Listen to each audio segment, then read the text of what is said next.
Uy, por favor. Hay que...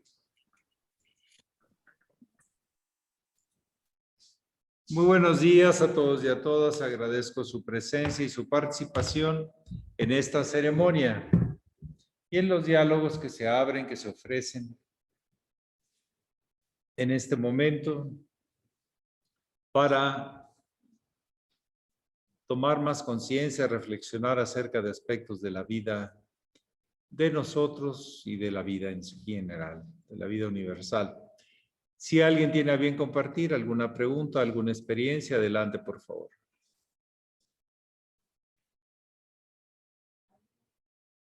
¿Qué hay preguntas en el chat?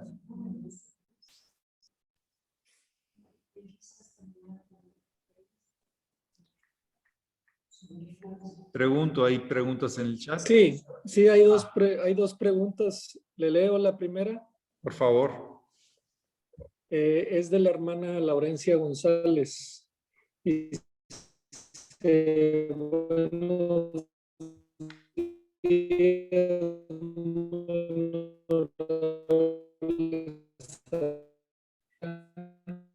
A un momento, por favor, que no se modificó esto. debe de hacer.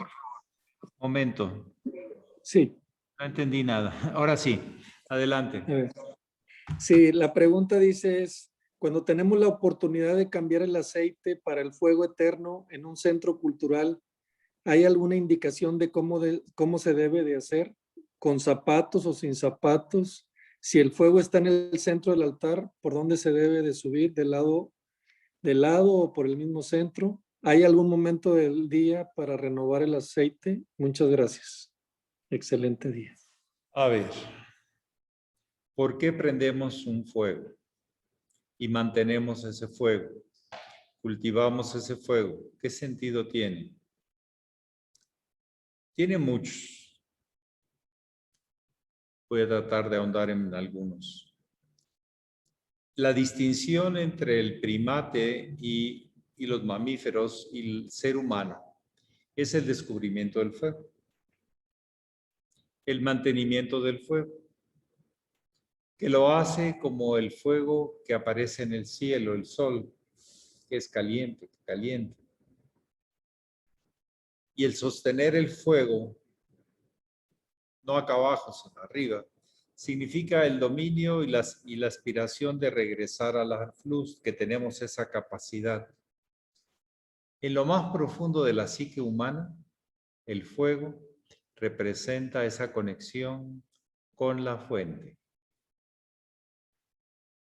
No es cuestión cultural, es cuestión de descubrimiento de lo que buscamos, de lo que tenemos, de dónde venimos. El gran eje de mucho de la cultura de este fuego, ya con un sentido ritual más elevado, fue el maestro Zaratustra o Zoroastro, que se dedicaba el fuego al Aura Mazda.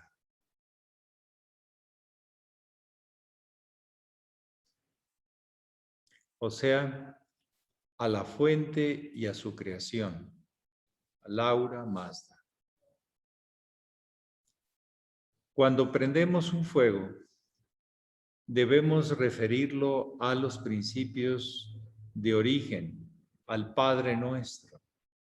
Puede usarse esa oración u otra pero quedémonos con esa que es bastante clara, bastante estructurada, bastante referida a lo que queremos decir. Al principio superior de la fuente, del Padre, al que queremos regresar conscientemente después de haber conocido su obra o estando conociendo su obra. Cada vez más estamos acercándonos a esa conciencia universal, a esa sabiduría universal. Entonces, antes de prender el fuego, se dedica, se consagra hacia ese principio superior del Padre nuestro. Es importante que el fuego no esté abajo de nuestro corazón, que sea preferentemente a más o menos a un poquito arriba de la altura del entrecejo. Es muy diferente ver algo aquí que aquí. Nos refiere hacia una búsqueda de algo superior a mí o de algo que yo controlo, que yo digo, que yo hago, y le vamos bajando. Los fuegos deben tratar de estar arriba de la frente, de la cabeza. El fuego, no solo la lámpara. Estoy hablándome del fuego, que es lo importante. Porque la gente a veces calcula la parte baja como de la lámpara. Y no, es preferible que sea en la mañana porque son horas solares. Pero a la hora que se prenda está bien. Si me preguntan de preferencia, que se empiece por lo menos las primeras veces antes de las 12. Igual que la ceremonia, es una ceremonia solar, debe hacerse antes de las 12.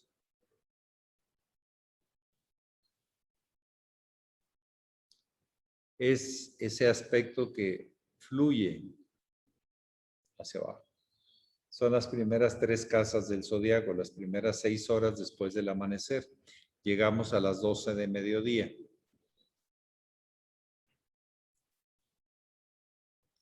Yo recomiendo, más que las lámparas de aceite comestible, de cártamo, soya o soja, de maíz o otra cosa, las lámparas de aceite de parafina pura. ¿Por qué? Lo que pasa es que los aceites vegetales directamente contienen también otros elementos aparte del hidrógeno y el oxígeno. Contienen azufres, hierros, fósforos, que al quemarse se vuelven tóxicos. Además que el aceite comestible tiende a, ¿cómo se dice? No, espérame, todavía no. A ranciarse, sí, se vuelve rancio, huele, se vuelve viscoso, raro, porque se oxida. Y no es muy sano estar respirando esa combustión dentro de la casa. Además que ahumea y se ve feo. Y si ustedes ven las mechas, si las han observado, las mechas estas rojitas, que llevan cera y son de algodón y funcionan por empapamiento, por impregnación, se hace como una cosita negra arriba que parecen ojos del diablo, rojos ahí, raros, ¿sí? Aparte que al tener un recipiente abierto, porque se usan recipientes abiertos, caen palomillas, moscos y de todo. Es un cementerio de insectos, como decía el venerable Satarhat Marchel. Cuando no se tenía otra cosa, pues era una maravilla, pero se tiene algo mejor. Y ahora tenemos lámparas que tienen una abertura chiquita con una mecha de fibra de vidrio que no es de algodón y no funciona por empapamiento, sino por gasificación del aceite de parafina, que nos permiten inclusive tener una llama de un color mucho más cercano al blanco, a la luz blanca. No huele y prácticamente si está bien carburada, o sea, que no tenga demasiada llama ni demasiado poca, está bien carburada, no ahuma o prácticamente no ahuma. Y de hecho el sedimento del cochambre o qué otra manera podríamos decirle, residuo, es muy poco y después de varias semanas es poquito lo que, si está bien carburada. Si tiene llama muy alta la de parafina, sí genera más carbón y sí ahuma, pero depende cómo la carburemos. Y hay otros métodos con la lámpara de parafina, que es poner una superficie plana, hacerle el agujerito, ponerle el mechero, la mecha, y ponerle un quinqué o un controlador de viento. Y eso hace que no se apague, porque es más vulnerable a apagarse. También la de aceite por empapamiento, por impregnación, las mechitas rojas esas con aceite comestible. Pues vamos encontrando algo que represente con más dignidad. Ahora, yo quisiera decir esto. El aceite de parafina no es mineral. Viene del petróleo. El petróleo como tal, los hidrocarburos no provienen de minerales. Díganme un mineral que se quema. Que explota, sí, pero que se quema, sí, ¿no? ¿Sí? Tiene que ser orgánico. La mayoría del petróleo, el 80 o 90% de los depósitos de petróleo en general, son sedimentos de plancton de millones de años en el planeta. El plancton no es mineral, es vegetal. Células verdes en el mar. Donde hubo mares, normalmente hay petróleos abajo, porque hubo sedimentos de millones y millones de años, de no sé cuántos millones, y pónganle millón de ceros a la tanto, de partículas de plancton, que prácticamente son hasta invisibles. Eso es el componente principal, aparte de bosques y otros animales y otras cosas, pero principalmente el gran porcentaje del petróleo, investíguenlo, yo lo investigué en su momento, proviene de fuentes orgánicas, o sea, de fuentes vegetales. Entonces está quemado. La composición del aceite de parafina es prácticamente hidrógeno y carbón. Es un hidrocarburo, pero muy depurado, que no tiene otras cosas. Por eso se llama ultra pure, o sea, ultra puro, porque no contiene otras cosas, sino prácticamente hidrógeno y carbono. Por eso se vuelve como un diamante. Ustedes ven los cristales de carbón son transparentes cuando están puros. Es muy semejante a tener un diamante y lo que produce en la luz y la refracta. Ustedes pueden ver en la noche en las mesitas cómo se refleja la lámpara y es hermoso. Cómo agarra todas las escalas se refracta. Tiene hasta belleza. Nos da un mensaje de pureza, de transparencia. Y el otro, aunque viene directo de fuentes orgánicas, también el de, bueno, si tienen dinero, el de oliva, que era el tradicional en el Medio Oriente, pero el aceite principal que se conseguía, el de oliva, que es más fácil. Machacando oliva se saca aceite. Entonces, sí tiene su sentido, su razón. Que si descalzo o no descalzo, hágalo como quiera, pero hágalo desde el corazón, reconociendo la fuente de luz. Ahora, si está en un santuario y quiere darle esa cuestión de dejar las cosas mundanas fuera, quítese los zapatos. Pero depende de cada actitud. Trate de que no esté expuesto a corrientes de aire. Tiene un gran efecto de depuración, porque las vibraciones densas, animales, pasionales, tienden a quedarse abajo y se depura esa luz.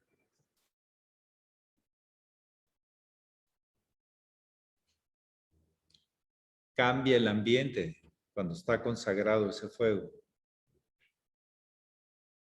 No es lo mismo tener un fuego con gas, póngale una bombilla de gas y ahí, no.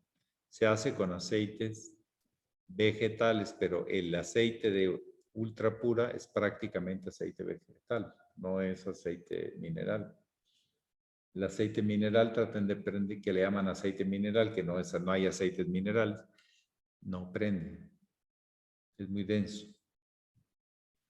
No, viene de la glicerina, de la parafina y de todos estos hidrocarburos, que hay muchos y variantes. Es una depuración, una refinación del petróleo de muy alto nivel.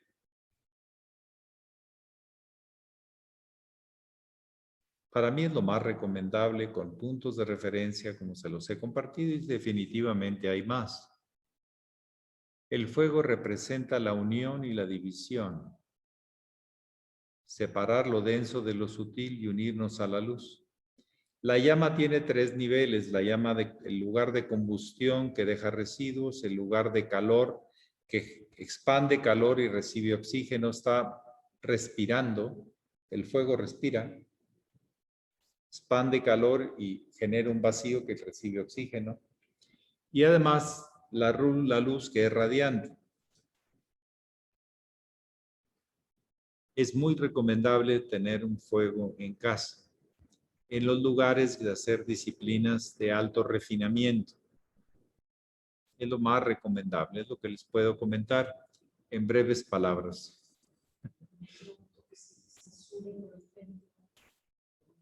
No por el centro, claro. El centro representa la unión de los contrarios. Si quiere hacer el círculo completo, pero es lo más tradicional, es por el centro. Es la aspiración, la búsqueda, el anhelo más interno que contiene todo ser, regresar a sí mismo conscientemente. ¿Algo más esta mañanita?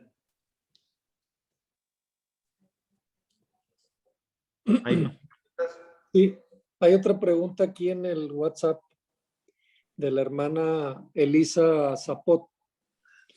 Dice, buenos días, muy honorables Achela, Javier Ferrara. ¿Me puede hablar del prana y también de la confianza, la fe? ¿Cómo usted la vive? ¿Cómo la ha ido desarrollando? Gracias. Preguntas. A ver, ¿cómo podríamos definir el prana? El prana no es oxígeno. Alienta el oxígeno. Genera la manifestación de la vida. Es la fuente pura sin forma que impulsa la vida, su manifestación, su desarrollo y su deterioro también. El prana está más vinculado a lo sático que a lo tamásico o a lo rajásico, pero lo tamásico y lo rajásico también tienen prana, pero en formas con muchos obstáculos. La ley universal no tiene fronteras y tiene vacíos donde se traslada esa, no digo solo fuerza, que voy a llamar fluido vital, aliento vital, alam vital.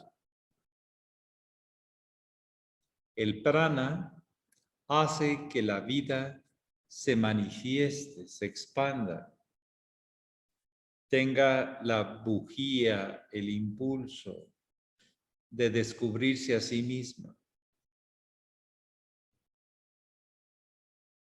Todo tiene prana, pero en unos lugares accesible y en otros lugares bloqueado. Es casi hablar como de espíritu, de ese pulso.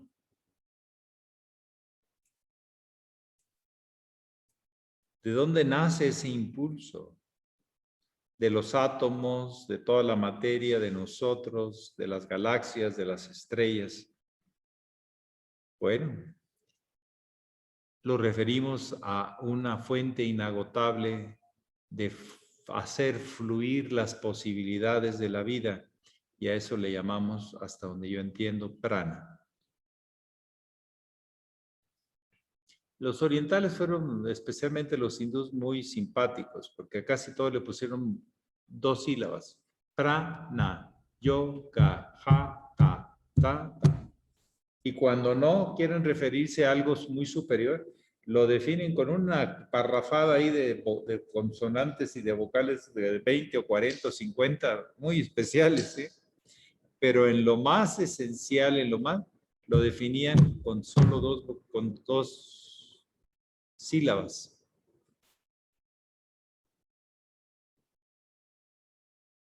El prana tiene muchas manifestaciones dependiendo del plano al que nos estemos refiriendo. Es lo que impulsa la manifestación. ¿De qué? De todo lo que se manifiesta. Ya luego lo vemos como forma, lo vemos como manifiesto.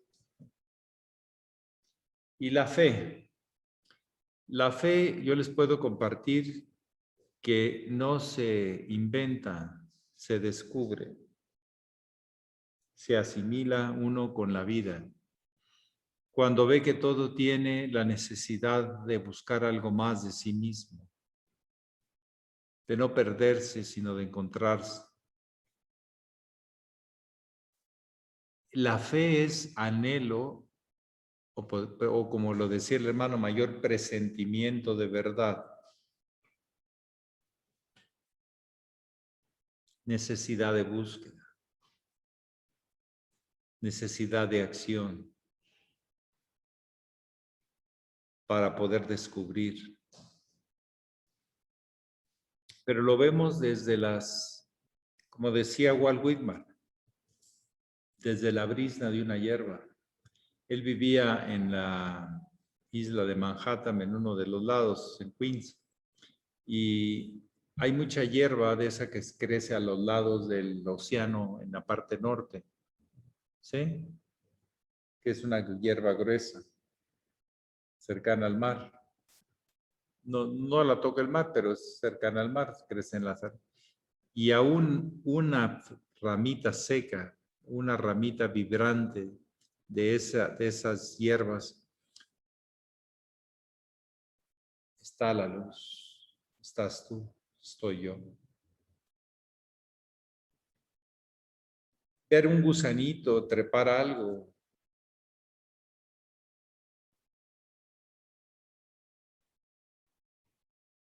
un gran esfuerzo. Un pájaro que se tiene confianza de volar y vuela y ha desarrollado en especie las plumas, que es todo un tema, cómo se desarrollaron las plumas. Porque si venimos del mar, en la mar no hay plumas, pero se fueron desarrollando, protegiéndolos y dándoles esa ligereza y aparte huesos huecos. Por eso son ligeritos. Todos los que descendientes de los reptiles, que son los pájaros, con todas sus variantes, millones de variantes. Cuando uno ve que una estrella sigue alumbrando, cuando uno ve a un niño sonreír o estando enfermo se recupera, cuando uno ve la paz de un anciano, cuando uno ve a dos enamorados, o lo siente ese amor, hay fe. ¿Cómo no va a haber fe? Sí se puede. Es posible, pero hay que realizar. La fe te lleva hacia la realización poco a poco. Es algo que te mueve desde muy adentro. El gran obstaculizador a veces de la fe se llama la razón. Le pone peros a todo. No deja fluir.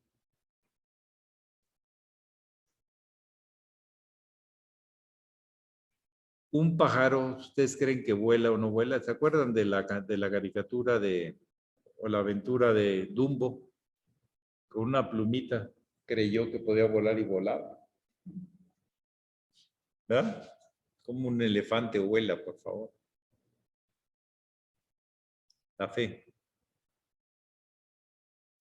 Pero la fe se descubre, no es un tema de la razón.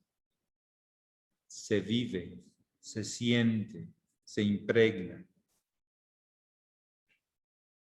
Si tú te pones a pensar, no, pues sí que tanto de hidrógeno y tanto de no sé qué, y tanto de metano y tanto de no sé qué, tal planeta, por eso es el sol y que como que te perdiste al sol, no lo sientes, no te rostizas dándote vuelta con él por todos lados de tu cuerpo.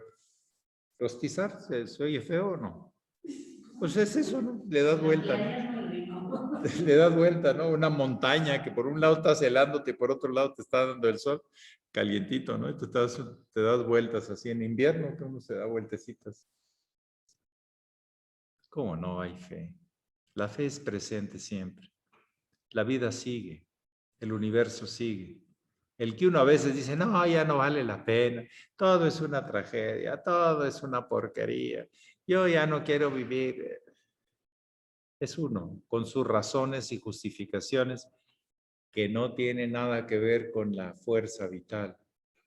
Si la sintieras, si te enamoraras de la vida, de las expresiones de la vida, de las relaciones tan maravillosas que hay entre los seres, más profundas de lo aparente, más invisibles que visibles en muchos casos, ¿cómo no vas a tener fe?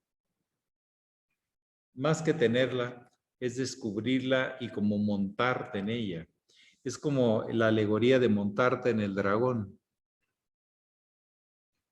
para educarlo y que él te impulse hacia las altas esferas, a la disolución de tus propias barreras que le impones a la vida. Entonces la fe para mí se descubre, se vive, se siente, no se razona. Casi a veces, como decía el gran poeta Neruda de la poesía, por favor, no me pidan que les explique la poesía, la voy a destruir. Siéntanla, lo que les diga, pues eso, está bien, ¿ya? Pero no le busquen. Ay, por eso le puso y le quito. Es que así no nació. El poeta, si no agarra la onda, no la agarra y no la va a construir. Se tiene que montar en la vida y dejar que todo fluya más allá de los lenguajes para hacer poesía. Los lenguajes convencionales me refiero. Entonces, por eso, la fe para mí es descubrimiento, vida, sentimiento, aspiración, espíritu vivo, lo vivo, sentir la vida. Y lo antife, el escepticismo, es no sentir la vida y ponerle precio y ponerle valor y ser realmente un escéptico de las cosas que valen y mueven la vida. Muchas gentes ponen en la fe muy cercana al amor, porque te despierta el amor. La fe es la misericordia divina, es mi corazón en el tuyo, la misericordia. Misericordia habla de corazón.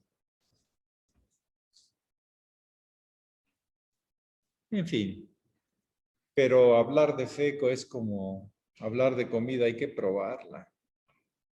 Si no, no agarra uno la onda de la comida. Porque la comida, al final de cuentas, son vibraciones que desciframos en el paladar y en el olfato, y en la vista. Y te la platico y te la pongo por internet. Pues, no seas grosero, invítame a comer. Ver algo y no poderlo. Cómete el monitor a ver si sabe a eso. Es una ilusión temporal. Por eso la iniciación está más conectada a esto vivo que a las ilusiones de la razón, que mucho conquista si no le impregnamos de alma las puras reuniones por computadora. Ustedes tienen que sentir algo, tienen que vibrar algo. Por favor, vean de repente, giren la vista y vean algo fuera de su casa, un ramo que no valoraron, una persona que acaba de pasar y que no la sintieron, para decir estoy vivo y no estoy metido en mi burbuja de mi cabeza. Eso que nos mueve empieza por la fe, pero la fe nos lleva hacia la sabiduría. Cuando tenemos conciencia de que ese impulso todo lo que nos hace descubrir y reconocer de nosotros mismos. Porque la sabiduría no le pertenece a nadie. Es cuando la vida se pone de acuerdo consigo misma. El sabio es el que se pone de acuerdo consigo mismo y con la vida. Actos de ponernos de acuerdo, de reencontrarnos. Por esto está vinculada también a la religión, al reencuentro, al religamento. Pero no, a veces no se metan tanto en la cabeza, vean también lo que está vivo. Siéntanlo, reconózcanse en ello. Hasta uno mismo de repente, pura cabeza y me había olvidado que esto es una maravilla y que todos los músculos y los huesitos y todo me sirve y todo increíblemente coordinado desde mi cabeza. ¡Oh, wow! A veces maravillarse de un evento como este y verlo y sentirlo nos despierta espiritualmente.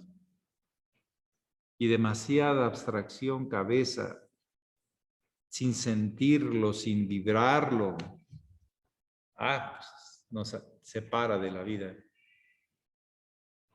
Y queremos entonces controlarla, en vez de venerarla y respetarla y entregarles en un ara, en un altar, lo que hemos venido reconociendo en ella,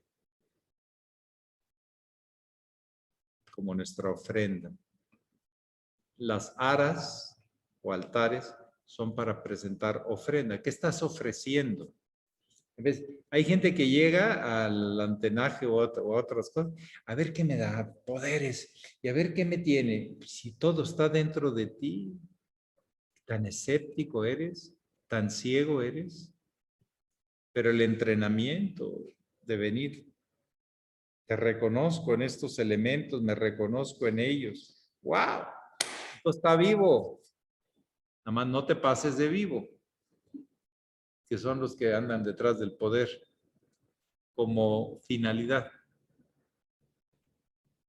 Es una tontería.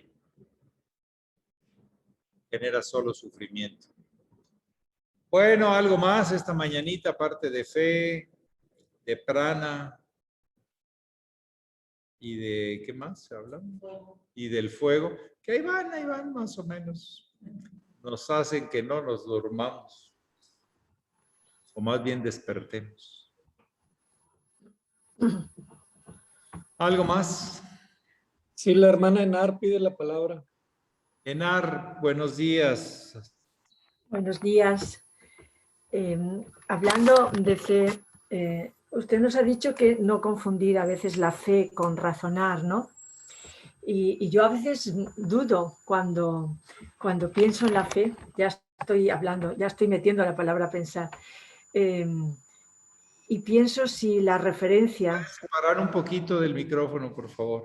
Si pienso que la referencia de la fe para asegurarme de que realmente es fe lo que me mueve, puede ser cuando actúo con confianza en la vida. Ese puede ser un referente. También San Agustín, que era un gran pensador y a la vez con una gran fe dentro del cristianismo, hablaba de unificar las dos cosas, la fe y la razón, para buscar un equilibrio.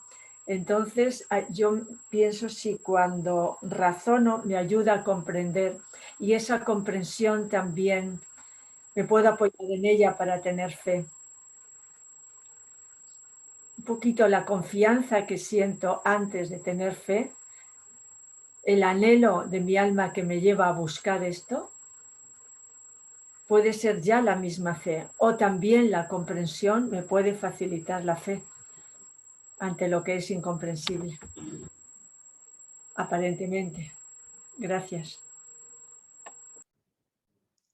Gracias. ¿Algo más?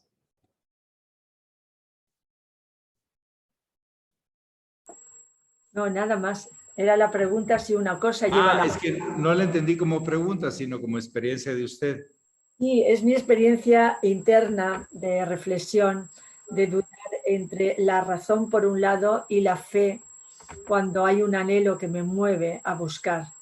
Y entonces el punto en común para saber si es razón o es fe, yo pienso que es cuando actúo con confianza en la vida. Entonces le pregunto si la confianza me lleva a la fe o si la fe a la confianza. Quizá no me expresé más, no me expresé. Bueno, la confianza es un resultado, no es el proceso. Primero viene un presentimiento.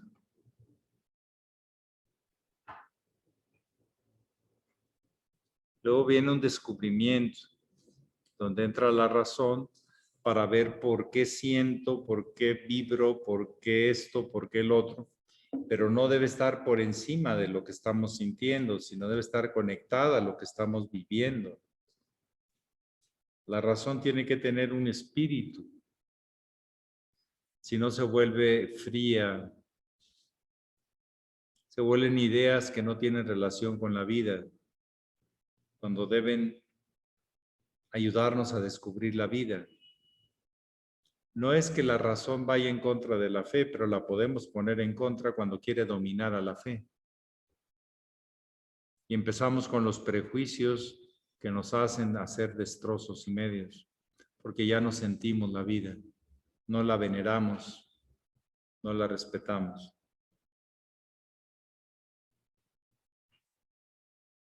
Los llamados prejuicios son métodos de razonamiento que justifican tonterías y medias. Ahí es donde es el peligro de la razón. Como decía una canción de rock, cuando nadie pone las reglas, la razón se vuelve altamente destructiva. Es el augurio de la destrucción, cuando no hay reglas de respeto, de veneración, no nacen, sino de dominio, de control. Cuando la razón no es el medio, sino el fin, entonces se vuelve destructivo. Cuando la fe no es el medio, sino el fin, no llegamos a la sabiduría. La sabiduría es del discípulo ante el gran maestro. Es el que quiere descubrir más, sabe que hay más y que alguien le refiere que hay más y no se cree ese algo más ya, sino lo busca y lo busca, lo intenta. Entonces, convertir los medios en fines y los fines en medios, ahí nos enredamos. Tenemos que usar las cosas para nuestra gran búsqueda. La relación profunda, y no solo en la cabeza, sino en el corazón, los sentidos. Una búsqueda íntegra de nuestras capacidades donde todas deben convergir en el Sanyama, en la experiencia de unidad, más que en la experiencia de divergencia.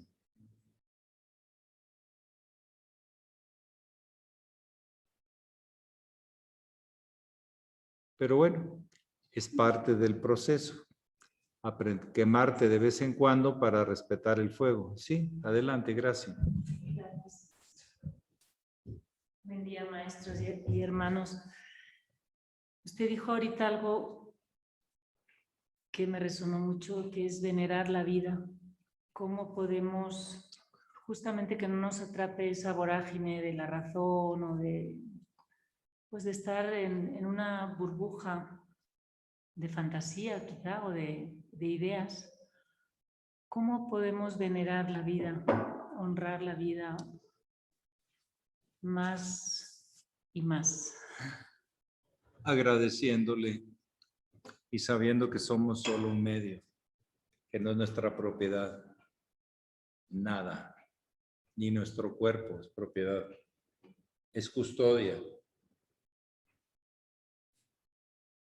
Nuestra alma, la conciencia debe custodiarla para que trabaje a favor de que todo sea mejor para todos en la obra, para la obra. Por ti, Señor, no por nosotros, decían los templarios. Por tu gloria, Señor, no por la nuestra.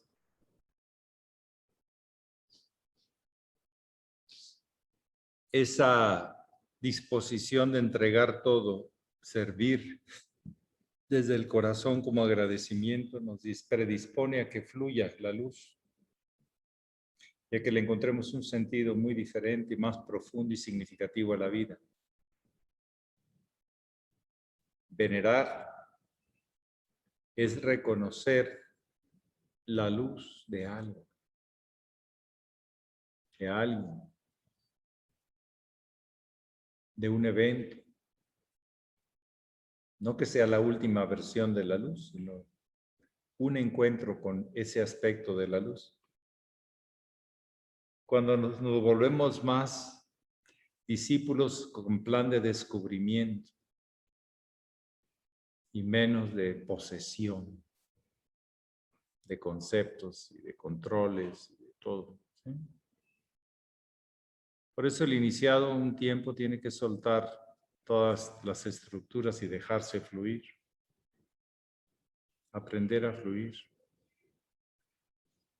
Conectar todo lo que ya ha conectado en presente, con más sentido ahora, más profundidad, con más permanencia de lo que es no transitorio, sino eterno, y más también reconocimiento a lo transitorio en su pasaje de forma.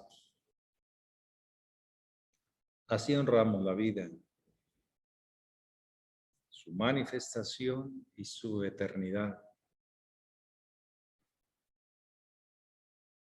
Por eso decía el Cristo, para entrar ya en el camino de la luz, deja todo, para que encuentres en todo la luz.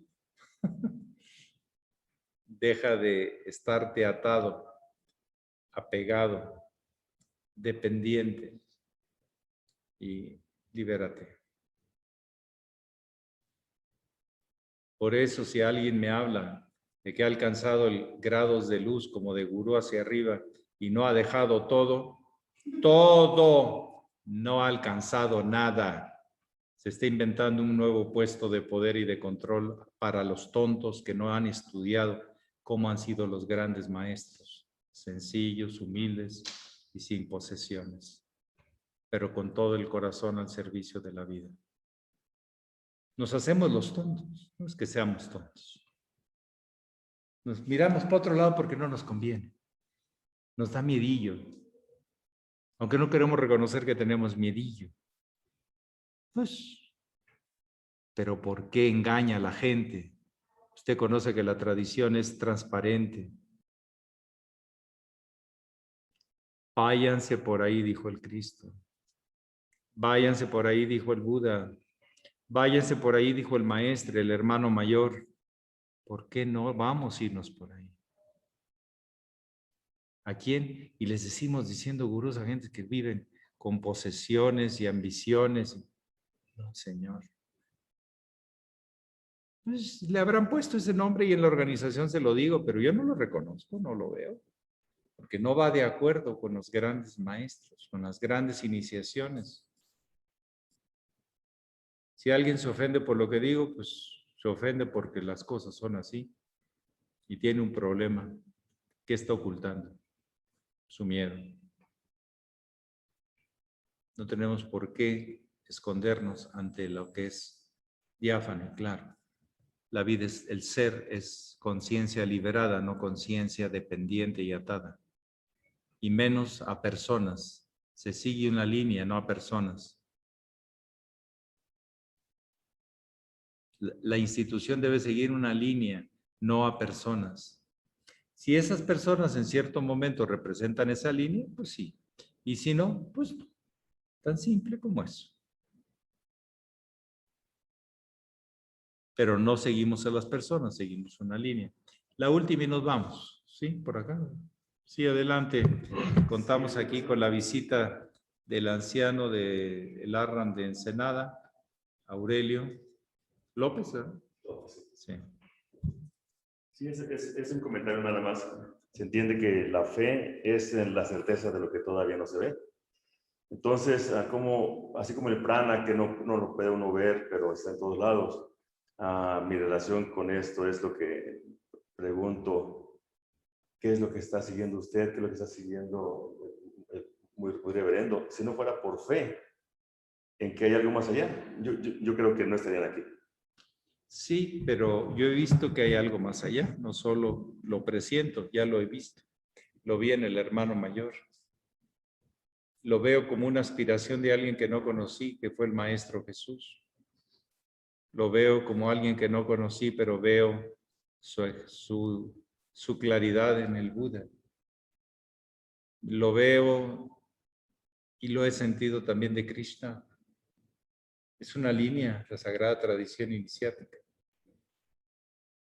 No en una persona, sino hay gente que se ha conectado a esa fuente y eso yo lo sentí con el hermano mayor. Para mí no me lo platica. No lo sentía todos los días, pero con las pocas veces que lo sentí tan profundo, con eso me bastó. Y me basta para seguir esa luz que él había conectado. Yo quisiera conectarla. Busco conectarla. No la tengo. Yo soy un discípulo, yo no me considero maestro. Un discípulo que comparte lo que ha venido descubriendo en este maravilloso camino. Pero vuelvo a decirles que el gran maestro es Papá Dios. Y no nos confundamos. Y no hay que defender a nadie, porque los malos discípulos le esconden las tonterías al maestro para que no pierda su imagen y su poder. Y los discípulos van y hablan con el maestro y le dicen: maestro, esto no concuerda con lo que usted dice. Y si es maestro, diría: tiene toda la razón, gracias. Porque se me ha olvidado ser también todavía aprendiz y discípulo. A veces quiero conservar mis condiciones y privilegios y no es para lo que estoy aquí. No estoy para eso. Pregúntele al muy reverendo Gracia por qué a los 17 años se vino desde Europa buscando un maestro, 18 años.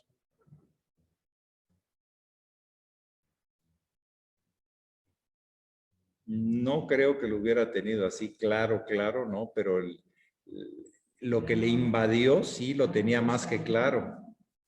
Lo que le movió sí lo tenía claro. Para todo lo que involucraba lo que vendría después, no. Y así nos involucramos en la vida. Algo nos da certeza para seguirnos preguntando. En la incertidumbre, para buscar más certidumbre. Se vuelve una forma de vida. Y no, ya tengo dinero, ya tengo personas en casa, ya tengo control, tengo mascota, tengo esto, ya. No, pues ese ya se atoró. El universo siempre es: hay más, hay más, hay más, hay más. Y la certidumbre de que siempre hay más es muy importante. El escéptico piensa que ya no hay más. Y no se trata de ser un creyente fanático, es un creyente que constata, que comprueba, que investiga, que descubre. Fe y conciencia. La conciencia te hace relación de las cosas. Clara, nítida, como es en la vida. La razón es el manejo de las concordancias de las ideas. Es más parcial que la conciencia. Es un tipo de conciencia la razón. Pero no alcanza a ver lo que la conciencia en todo su amplio sentido puede conectar. Si nos quedamos en puras ideas, ahí no, en las ideas no hay nada vivo.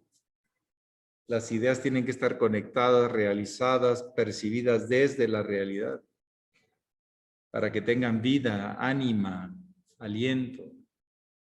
Si no, se vuelven frías y nos llevan al escepticismo, ¿eh? La gente que se carga demasiado a lo que el hermano mayor llamaba intelectualismo, que es el razones y excusas de todo, se vuelven escépticos. Y luego un escéptico acaba siendo un fanático. Y el fanático se acaba siendo fanatismo o escepticismo. Y así nos vamos ahí los extremos. Hasta que dijimos, basta. Hay que integrar conciencia y fe. Y nos da la sabiduría. ¿Qué es? Pues como son las cosas. No como yo las digo, sino como son. O está muy cercano a como son, como las dice. Esa es la sabiduría. Alguien que venera, ofrece lo que la vida le da. No nada más ideas, sino ideas conectadas a hechos reales y a búsquedas reales y a descubrimientos reales, vivos. Que pasen muy buen día. Pax, hoy le llaman viernes, pero va a ser un día diferente a todos los que han vivido, o sea que no pierdan detalle.